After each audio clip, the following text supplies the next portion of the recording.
शौर्य दिवस पर डॉक्टर तोगड़िया का देवगढ़ दौरा, राम मंदिर संघर्ष को किया याद, हिंदू समाज को संगठित होने और परंपराएं जीवित रखने का आह्वान। देवगढ़, राजसमंद। शनिवार को शौर्य दिवस के अवसर पर अंतर्राष्ट्रीय हिंदू परिषद के अध्यक्ष डॉक्टर प्रवीण तोगड़िया के देवगढ़, राजसमंद पहुंचने पर पूरा नगर भगवामय और उत्साहपूर्ण हो उठा। उनका स्वागत करने के लिए स्थानीय नागरिकों, कार्यकर्ताओं और युवाओं की भारी भीड़ उमड़ी। महाराणा प्रताप सर्किल पर पहुंचते ही वंदे मातरम और जय श्री राम के गगनभेदी नारों से पूरा क्षेत्र गुंजायमान हो गया। डॉक्टर तोगड़िया ने अपने संबोधन में हिंदू समाज को संगठित होने और अपनी परंपराओं को जीवित रखने का प्रबल आह्वान किया। राम मंदिर आस्था और संघर्ष की जीत, कार सेवकों को किया नमन। देवगढ़ पहुंचने के बाद डॉक्टर तोगड़िया ने राम मंदिर आंदोलन में अपने सहयोगी रहे दिनेश शर्मा के निवास पर शिष्टाचार भेंट की। इस दौरान उन्होंने उपस्थित कार्यकर्ताओं के साथ अयोध्या राम जन्मभूमि आंदोलन के कठिन दौर को याद किया और संघर्ष में शामिल रहे कारसेवकों को नमन किया। उन्होंने राम मंदिर निर्माण को करोड़ों भारतीयों की आस्था, संघर्ष और त्याग का प्रतीक बताया। उन्होंने कहा कि अयोध्या में भव्य राम मंदिर मात्र एक धार्मिक संरचना नहीं है, बल्कि हिंदू समाज के सामूहिक संकल्प और दृढ़ता का परिणाम है।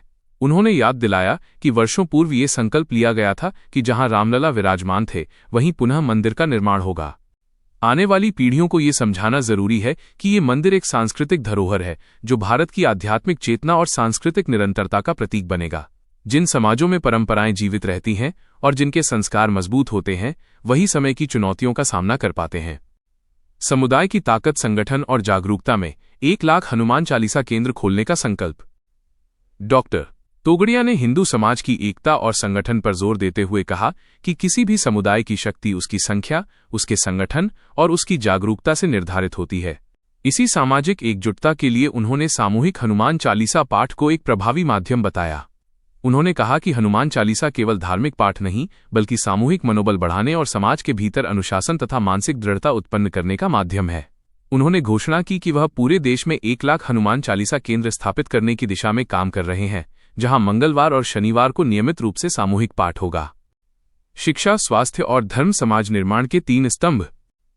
डॉक्टर तोगड़िया ने समाज के विकास की राह पर आगे बढ़ने के लिए 3 स्तंभों पर बल दिया: धर्म, शिक्षा और स्वास्थ्य।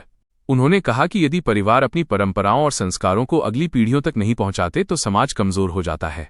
उन्होंने सभी परिवारों से आग्रह किया कि वे अपने घरों में संस्कार, शिष्टाचार और आध्यात्मिकता के वातावरण को मजबूत करें।